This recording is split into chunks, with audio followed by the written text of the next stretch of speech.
My marriage was about 6 months old at that time. A bolt of lightning struck my otherwise mundane life. My husband forced me to take care of my father-in-law, who had become bedridden as a result of an accident. Because that was the first experience to me, I struggled with caring for my father-in-law. Then my husband said to me, "We're going to relax in Hawaii and you'll look after my father." My husband and my mother-in-law left for Hawaii, leaving me behind. They still didn't know, they had no idea what kind of tragedy their decision would cause later on. Mary is my name, and I am 30 years old. I've always enjoyed cooking, so after graduating from college, I went to work for a major restaurant chain. I am now in charge of developing new products in the planning department, 8 years after starting there. I met Tom, who later became my husband 2 years ago.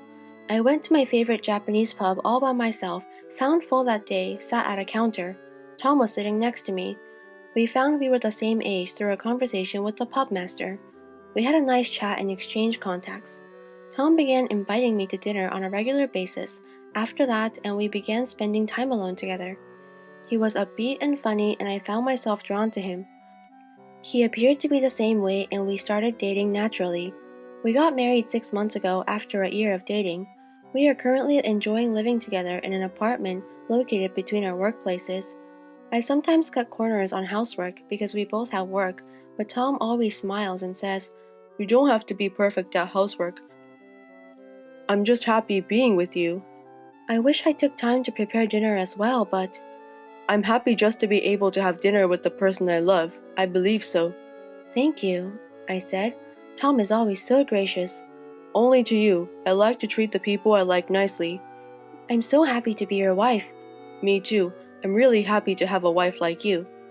Even 6 months after our wedding, our relationship is still so good that we have conversations like this today.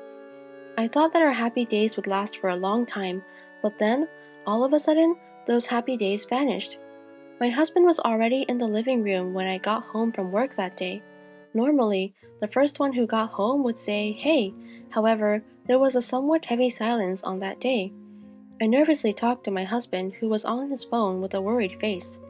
"Tom, hey, are you alright?" "Hey, Mary, I was completely out of it." "What happened? You seem terrified." "Oh, it's just my mother called." "From your mom?" "Dad got involved in an accident." "What?" I couldn't keep up with the unexpected response, but we couldn't sit at home doing nothing. I immediately took my husband's hand. "What are you doing sitting there like that? We must visit our father now." "I'm afraid we can't." "No, why?" "There is no way we can meet him right now." "Does that imply he's not feeling well?" "Yeah, we don't have to come because Mom is going to stay with him until he gets better." "Oh no." His words made me realize there was nothing I could do at this point. I let go of his hand and sat down on the sofa. "I'm concerned if he's okay." Tom remained silent. My anxiety was heightened by his silence. My father-in-law had only recently turned 65 years old. On his days off, he had often taken good care of his health, going hiking and golfing. My husband works for my father-in-law, who owns a business. My husband must be perplexed that my father-in-law, who is also his father and the president of the company where he works, is experiencing this. I couldn't imagine him in his usual cheerful mood that day because he was so depressed. We were finally able to visit my father-in-law a week later. My father-in-law was lying in the hospital room with a powerless smile on his face. When I arrived with my husband, "Are you all right?" I asked. My father-in-law apologetically scratched his head. "Mary, I'm sorry. I apologize for causing you a concern." "I'm not upset. I'm relieved that you are safe." "I'm glad to hear that and able to speak slowly. I'm fine." "Oh, but please stay in bed for a while." My father-in-law smiled as he heard my words. I felt relieved when I saw his smile. My father-in-law suffered a spinal cord injury as a result of the accident and is still paralyzed. In terms of treatment, he would be hospitalized and undergo rehabilitation for about 2 months to assess his progress.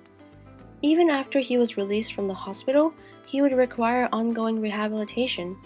Tom has decided to assume the presidency in place of his father while he is away. Although only for a short time, having my own husband as a president was unusual. My mother-in-law arrived in the hospital room while I was watching the conversation between my husband and father-in-law. She summoned me to a hospital room corner and spoke sarcastically to me. "Hey, Mary, are you sure you're not mistaken?" "I'm mistaken?" I asked. "You are, indeed. Just because Tom is president doesn't mean you can't have fun, right?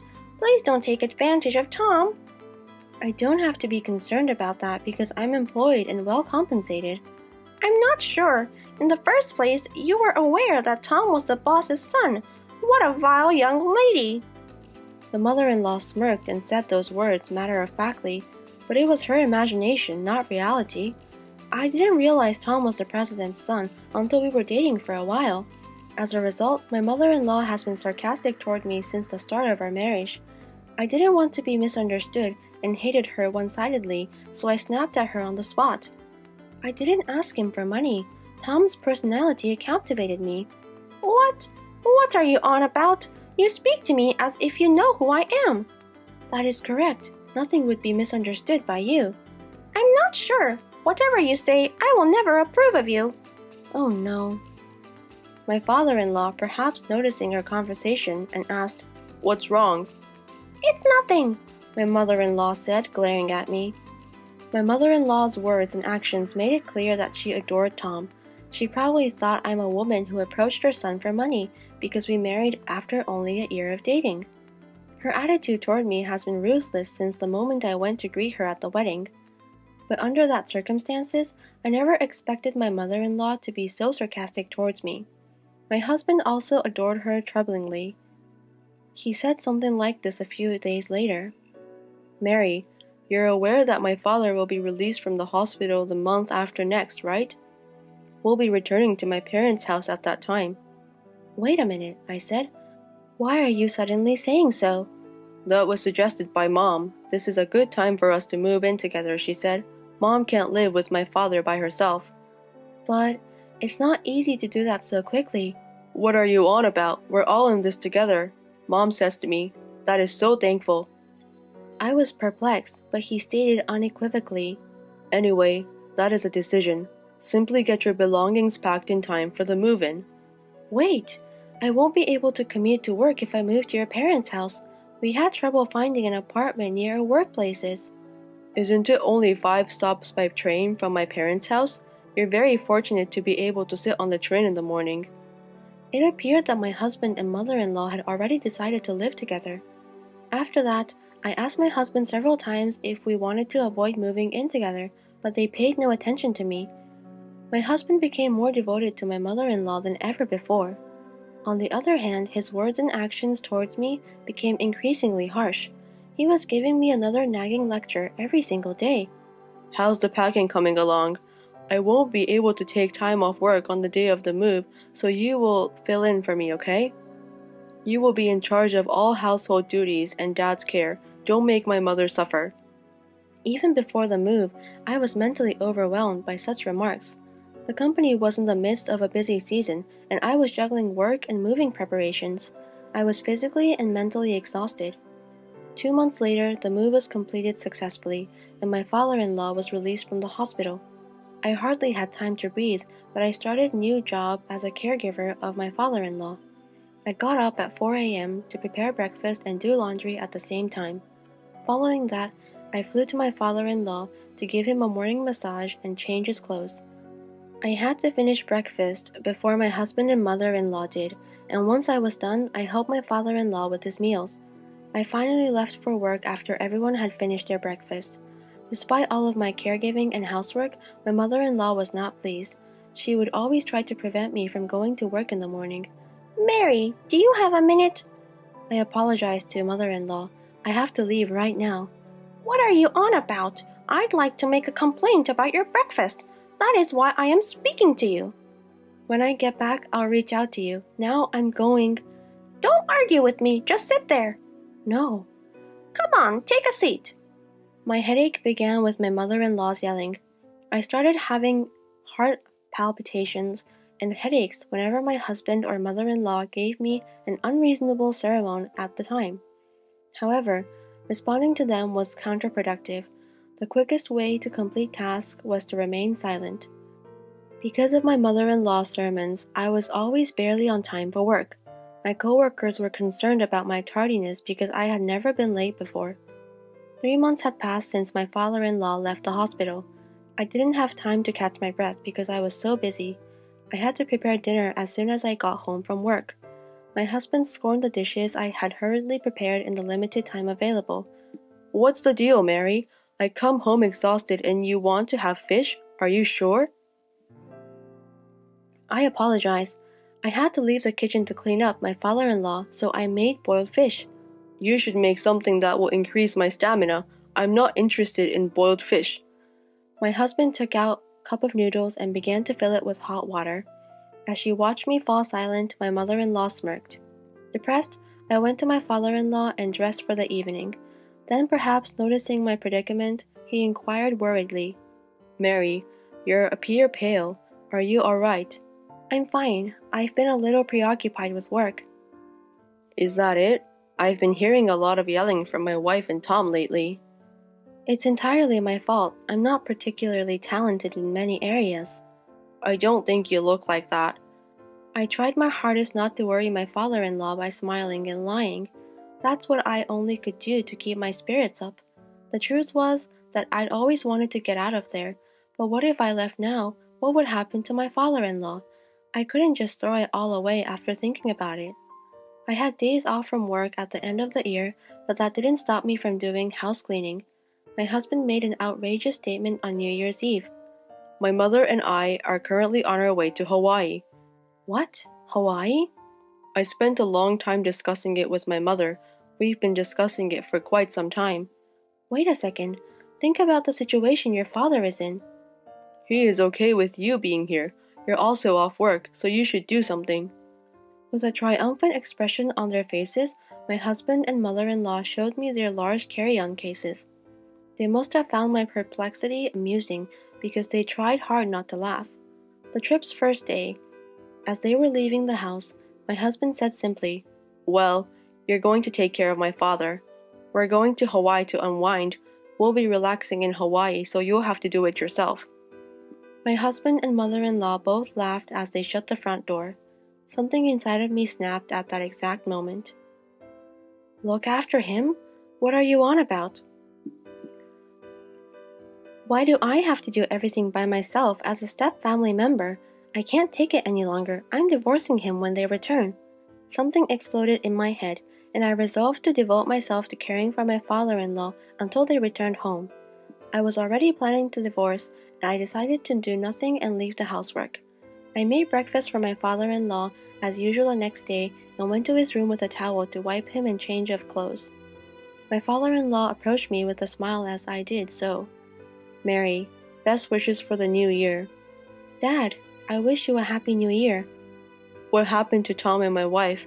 Last night they appeared to be in some sort of trouble." "They went to Hawaii." "What? Hawaii?" My father-in-law sighed deeply and looked skeptical. "What? Oh, Dad." "Let's get this party started, shall we? Mary, I apologize for everything." "Wait a second. What are your thoughts?" "I've been able to get out of my bed on my own for a few days now. I've been waiting for the right moment, but I never imagined they'd get it just right." "What exactly do you mean?" My father-in-law then smiled and began to speak slowly. My father-in-law apparently wanted to do something about the fact that I was the only one being pushed around. I asked my mother-in-law and husband to run errands for me, but they ignored me completely. Furthermore, the company's executive director contacted him and reported that my husband, the company's acting president, was doing whatever he pleased. This trip, too, must have been paid for by the company. So my father-in-law contacted a company representative and asked him to monitor my husband's behaviors. Then, his laziness at work was discovered and everyone was furious. My father-in-law was supposed to return to the company as president after the new year. My husband was supposed to return to be an employee, but decided to fire him. The home is also in the name of father-in-law. While they were away, we changed the locks and devised a strategy to keep them out when they returned. I went to the city office to pick up 2 divorce papers while they were there. A week has passed. The front door shook and the intercom rang repeatedly. My husband and mother-in-law, who had just returned from Hawaii, were attempting to open the door. I responded to them via the monitor. "Good to see you back. How was your journey?" "What the heck, Mary? Please open the door right now because I am unable to do so." "That's something I can't do. My father-in-law warned me not to open the door." "What? What are you talking about?" "Hey, did you have a good time, the trip, with company funds?" "How did you find out about that? I don't know," my husband's expression said. I couldn't help but laugh as I watched their expressions on the monitor. My father-in-law, who was listening to the conversation, then interrupted from the side. "Oh, you really embezzled my company's money." "Dad, why? You aren't supposed to be able to stand." "I've been able to stand for a few days now thanks to Mary's rehabilitation assistance, and the managing director has told me about your shady attitude at work." "Who is the managing director? No, Dad, no, nothing was done by me." "Give it up, you've been fired. You inept piece of shit. Pack your belongings and leave my office immediately." Through the monitor, my husband began to complain with tears in his eyes. "Mary, you won't leave me, will you?" I snapped back at him as he clutched at me. "What? What are you talking about? Do you know how I felt from the time you decided to live with parents without my permission until today? You took advantage of me, along with Mother, and forced me to take care of your father as a matter of course. Do you have any idea how hard it's been for me?" "Oh, calm down, Mary. I'm sorry. "Your apology is worthless. When you left on your trip, I understood it's a waste of time to continue the family with you. I'll live on my own. I don't want a motherfucker like you."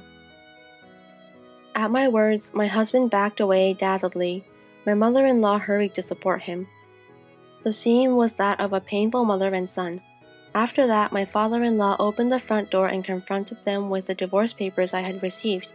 I had them fill out the divorce papers right then and there, and I kicked them out and locked the door. My husband and mother-in-law pleaded repeatedly, "Open this door." but my father-in-law never responded to their pleas. I have not seen them since. Rumor has it that they are both unemployed and cannot afford to rent a room, so they are sleeping in a comic book cafe and working day jobs. It must be a world of difference from the life they had been leading. Well, the punishment is well worth it for them. After the divorce, my father-in-law said to me, "I'm going to hire a housekeeper from now on, so you are free to go." I took him at his words and moved to a place near my work. I am now living a comfortable and fulfilling life. I cannot thank my father-in-law enough for saving me. I am determined to repay him in any way I can.